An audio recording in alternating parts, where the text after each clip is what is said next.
अरे सुन लीजिए चक्रमारी महाराज जी, जब हाजिर नाजिम बोलने लगता है तो भाई आपके पेट में कौन सा दर्द होने लगता है? अरे अच्छे से डॉक्टर से अगर इलाज कराएंगे तो शायद मुझे लगता है कि आपका ये दर्द बंद हो जाएगा। अरे सुन लीजिए, हम लोग इस मुल्क के अंदर मोहब्बत बांटने के लिए आए भाई, हम मोहब्बत बांटते हैं, लेकिन आप लोग मोहब्बत के नाम पर जो नफरत का जहर एक मुल्क के अंदर घोल रहे हैं, बंद कर दीजिए भाई। और सुन लीजिए, जो बात आप करते हैं ना कि देश के अंदर हिंदू आज तो बुराई पर अच्छाई की जीत है, आप इस तरह बुराई वाली बातें कर रहे हैं। आप तो गलत बातें कर रहे हैं भाई। आप कह रहे हैं ये लोकतांत्रिक मुल्क है, तो लोकतांत्रिक मुल्क है तो आप ईटा पत्थर चलाओगे मस्जिदों से?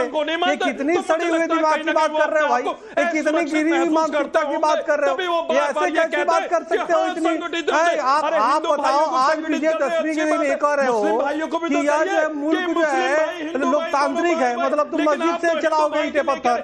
हाँ, मस्जिद से आप चलाओगे? कितनी संकीर्ण बातें आप कर रहे हो। आप तो नफरत फैला रहे हो भाई, आप तो नफरत और घृणा फैला रहे हो। ऐसे नहीं इस देश में चलने पाएगा।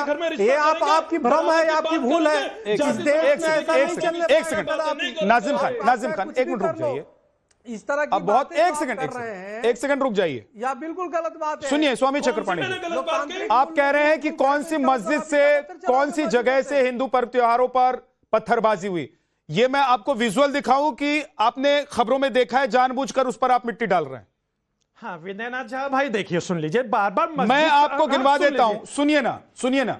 और आप भाईचारे की बात कर रहे हैं, भाईचारे की बात तो सरकार भी करती है, भाईचारे की बात तो मोदी और योगी भी करते हैं, लेकिन वो भी कहते हैं कि संगठित होने की जरूरत है। क्यों कहते हैं मैं बता देता हूं। 17 अप्रैल 2024 को पश्चिम बंगाल के मुर्शिदाबाद में रामनवमी शोभा यात्रा के दौरान हिंसक झड़प हुई।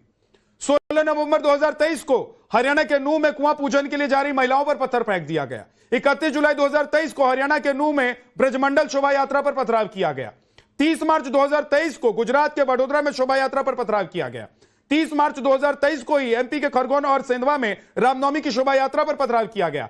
30 मार्च 2023 को ही हावड़ा में रामनवमी पर पथराव और हिंसक घटना की गई, कई लोग घायल हो गए इसमें। 16 अप्रैल 2022 को दिल्ली के जहांगीरपुरी में हनुमान जयंती शोभा यात्रा पर पथराव किया गया। अब मुझे आप गिनवा दीजिए ठीक इसी तरीके से कि कितनी ऐसी घटनाएं, कितने ऐसे त्योहार मुस्लिमों के हुए हैं हिंदुस्तान में जिस पर पथराव किसी हिंदू संगठन ने या कहीं पर भी हुआ हो। मुझे गिनवा दीजिए, एक दो घटनाओं का जिक्र कीजिए। हाँ झा भाई देखिए, आपने जितने भी लिस्ट है और फिर आप डिफेंड मत कीजिएगा। हाँ सुन तो लीजिए, देखिए हाँ। मैं देखिए आप मेरे आदरणीय हैं, बड़े प्यारे हैं, मैं आपको कहते हैं ना कि रेस्पेक्ट करता हूं। और सुन लीजिए, अभी आपने पूरी लिस्ट जो फहरिस्त है वो बताई, तो मैं ये कहना चाहता हूं आपने प्रशासन जो पूरी तरीके से फेलियर हो गया, उनको आपने पूरी तरीके से गिनवाया। और रही बात ये, क्या जरूरत है भाई आपको मस्जिद के सामने, सुन लीजिए, क्या जरूरत है आपको मस्जिद के सामने जाके डीजे बजाने के इतने तेज आवाज में? और दूसरी बात, वहां पर तलवार आप लोग लहराते हैं, तलवार का डर दिखाते हैं और तो मीनारों पे भगवा झंडा। एक सेकंड, क्या है देश के अंदर, क्या संविधान के खुलेआम धज्जियां? नाजिम खान, आप ये कह रहे हैं कि तलवार उन्होंने जाके लहराई ना,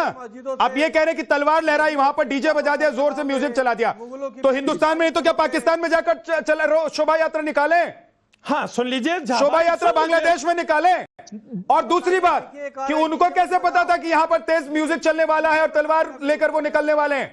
पत्थर कहां से जमा करके बैठे थे? इसका मतलब है कि पहले से प्लान करके वो बैठे हुए थे। देखिए, जो आप स्टेटमेंट दे रहे हो, हिंदू संगठित रहेंगे तो पत्थरबाजी नहीं होगी, आपने प्रश्न किया।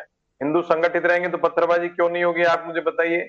और हिंदू संगठित नहीं है क्या? जब थाली कटोरे बजा रहे थे जब भी संगठित थे, नोटबंदी के लिए अपने खुद के पैसों के लिए लाइन में लग रहे जब भी संगठित थे। तो अगर संगठित होंगे और दूसरा पक्ष कोई जो भी गुंडागर्दी करता है वो पत्थरबाजी नहीं करेगा, ये समझ से बाहर है ना चीज। आप क्या करोगे? रिटेलिएट करोगे? क्या नहीं करोगे? या प्रशासन हाथ मिलोगे? और 10 साल से मोदी जी की सरकार है, अगर आप कह रहे हो जगह जगह पत्थरबाजी हो रही है तो प्रशासन। लेकिन अगर दूसरे पक्ष को पता है, कट्टरवादियों को पता है कि हिंदू मजबूत हैं, मोहन भागवत कह रहे हैं कि अगर सामने वाले को पता है कि आप ताकतवर हैं, मजबूत हैं, तो कोई आपके घर पर हमला नहीं करेगा, आपके ऊपर पत्थर नहीं फेंकेगा। आज देखिए कश्मीर में पत्थरबाजी नहीं हो रही है क्योंकि वहां के लोगों को पता है कि सरकार मजबूत है। विद्यानाथ झा जी, तो कैसे शो करोगे, ये तो पूछना चाह रहा हूं। मजबूत के हिंदू क्या निर्बल है? कश्मीर में किया है, दुर्बल है, निर्बल है, दुर्बल है। तो आप प्रशासन ने किया है ना। हिंदुओं ने थोड़ी सड़कों पर आगे लट बजा दिए हुए पत्थरबाजियों को ठोक रहे हैं, पिटाई कर रहे हैं, कानून हाथ में ले रहे हैं। मोहन भागवत जी ने प्रशासन शब्द का भी प्रयोग किया है कि प्रशासन इनडायरेक्टली, उन्होंने कहा है प्रशासन मोदी जी का फेल है। और ये चुनाव आया 4 जून के बाद, आप देखोगे जैसे ये हारे हैं मतलब पिछड़ गए, ये नहीं मानेंगे हार, ने लेकिन कहा है पिछड़ कि गए। बांग्लादेश में हिंदुओं के ऊपर अत्याचार हुआ और पिछले कुछ वक्त से यानी कुछ दिनों से वहां पर हिंदू एक साथ आगे उतर कर आए हैं, सड़क पर निकले हैं, तो थोड़ी सी राहत है उनको। विजयनाथ झा जी, बांग्लादेश एक अलग देश बन चुका, तो आपकी फॉरेन पॉलिसी फेल है। आप तो ढोल पीट रहे थे मैंने ऐसे कर दिया, वैसे पिद्दी सा देश है, वो भी हमारा ही टुकड़ा है। अगर आपसे वो अलग देश है, लेकिन वो एक एग्जाम्पल दे रहे हैं कि वहां अगर बहुत कम संख्या में होने के बाद हिंदू संगठित हैं और संगठित दिखाई दे रहे हैं, सड़क पर एक साथ निकल रहे हैं अपने बचाव में, अपने पक्ष में, तो वहां पर भी जो कट्टरपंथी विचारधारा के लोग हैं उनको भी जवाब मिल रहा है। तो हिंदुस्तान में अगर पत्थरबाजी हो रही है तो क्या पत्थरबाजी और कट्टरपंथियों को रोकने के लिए, क्या त्योहारों में पत्थरबाजी नहीं हो, इसके लिए हिंदुओं को संगठित होना पड़ेगा? डॉक्टर गुरु प्रकाश पासवान।